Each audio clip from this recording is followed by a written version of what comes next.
안녕하세요. 동박TV의 대선입니다. 인간은 오랜 시간 내 자신을 찾기 위해서 그리고 자신의 근본을 찾기 위해서 상당히 많은 노력을 해왔습니다. 그러한 과정에서 인간의 의식이 크게 확장을 하기 시작을 하였고 또 많은 경험과 또 깨달음을 통해서 지금의 인간의 문화와 문명을 만들어 오게 되었습니다. 그리고 후천이 열리면서 진정 자신의 근본이 무엇이고 또 어디에 존재하며 어떻게 찾아가야 하는지까지도 알 수 있게 되었습니다. 인간의 근본은 하늘의 신이고 또 인간이면 누구나 자신 안에 신의 품성, 품격인 신성을 가지고 있습니다. 하여서 호흡을 통해서 자신 안에 신성의 빛을 깨우고 거듭나게 되어지면 다시 하늘에 올라서 신이 될 수 있는 것입니다. 하늘에 올라 자신의 근본 자리를 찾고 또 신이 되기 위한 첫 단추는 내 몸과 마음, 정신의 중심인 단전 자리를 잡는 것입니다. 단전 호흡을 단순히 건강과 장수를 위한 도인술 정도로 이해하시고 계시는 분들도 많이 있겠습니다만, 단전 호흡의 유래는 태초에 인간이 자신의 근본 자리를 찾아올 수 있도록 하는 선도 수련에서 비롯되었다는 것을 알면 좋을 것 같습니다. 그래서 성문호흡을 선도수련이라고 부르기도 합니다. 예전 인생의 나라 끝에 서 있을 때 선배가 건네어준 책을 읽고 바로 성문호흡 도장을 찾아가서 상담을 하게 되었고, 그 상담을 하고 나서 바로 처음 했던 것이 재미있게도 작고 동그란 파스를 제 아랫배에 붙여주는 것이었습니다.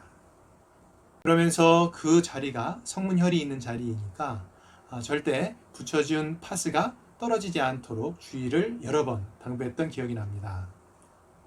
작고 동그란 파스 하나를 붙였을 뿐인데 이제 언제 어디서든 손가락만 짚으면 단전이 어디 있는지를 알 수 있고 또 단전을 느낄 수 있다라는 생각이 들어서 든든한 마음이 들었던 기억이 납니다. 그리고 그 손가락 끝으로 계속 느껴지는 그 파스의 느낌, 그 느낌을 느끼면서 참 신기하고 재밌게 생각을 했던 기억도 납니다. 당시 단전과 관련해 설명을 들으면서 성문혈을 정확하게 치열하는 것이 얼마나 중요한지 새삼 깨닫게 되었습니다. 이후 단전 파스를 신주단지 모시듯이 하면서 손가락으로 짚고 또 짚으면서 호흡과 함께 집중을 하게 되었습니다.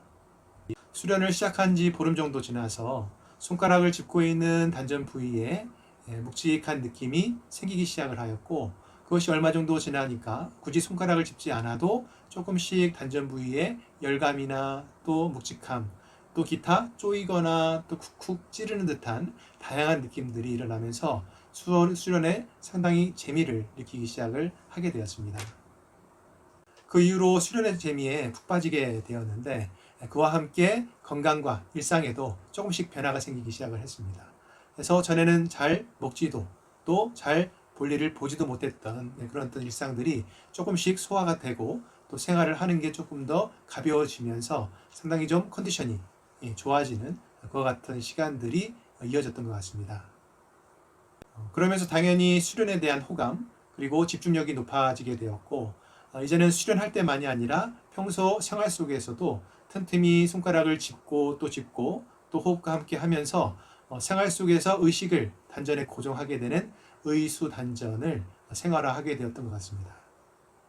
그래서인지 많이 떠있던 의식과 생각들도 차츰차츰 가라앉기 시작을 하게 되고, 또 많이 불안하고 답답했던 마음도 서서히 안정감을 찾기 시작을 하면서 마치 태풍이 지나가고 난 다음에 맑게 개인 날씨처럼 생활에 활력도 생기고 또 훨씬 더 컨디션도 좋아졌던 그와 같은 기억이 있습니다.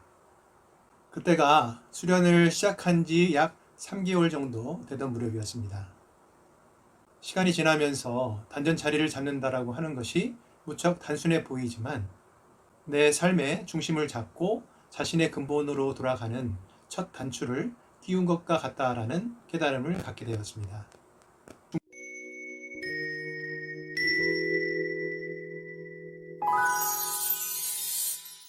단전 자리 잡기와 함께 자신의 근본을 찾아가는 첫 단추가 되었던 것이 바로 3대 시문입니다.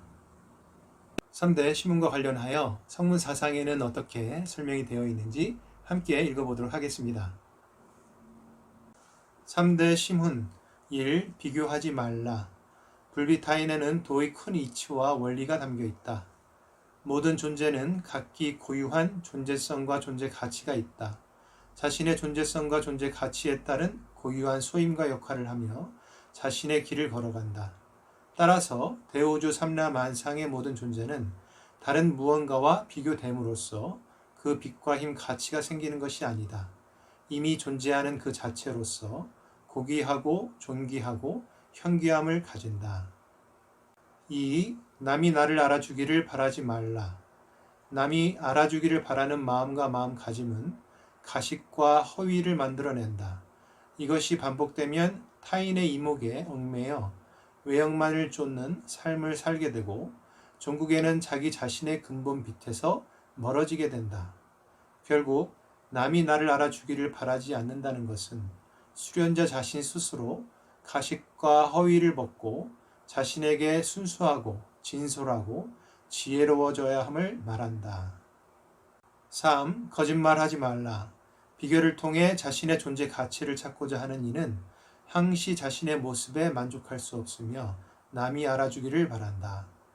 남이 알아주기를 바라는 마음이 도를 넘으면 겉으로 드러나는 바 그것이 거짓말이다.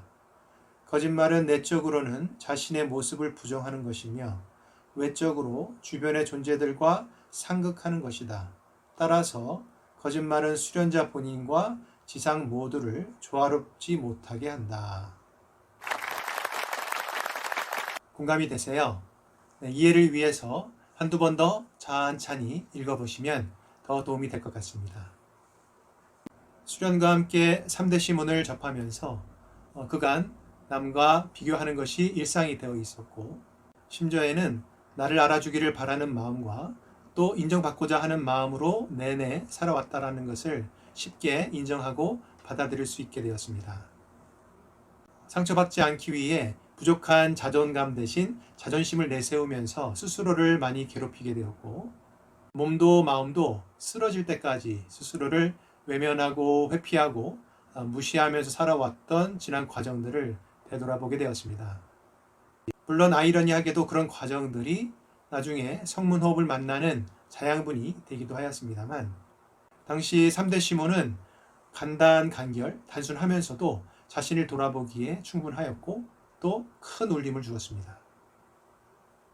단전자리 접기 이후 3대 시문과 함께 마음의 중심을 잡게 되었고 또 그로 인해서 자신감도 크게 회복이 되는 것을 느낄 수가 있었습니다. 당시엔 건강을 회복하는 것이 수련의 가장 중요한 목표였기 때문에 인식하지 못했지만 이후 수련에 빠져들면서 자연스럽게 하늘에 있는 자기 자신을 찾기 위한 긴 여정이 이어지게 되었습니다. 댓글과 함께 구독, 좋아요, 알람까지 부탁드리겠습니다. 감사합니다.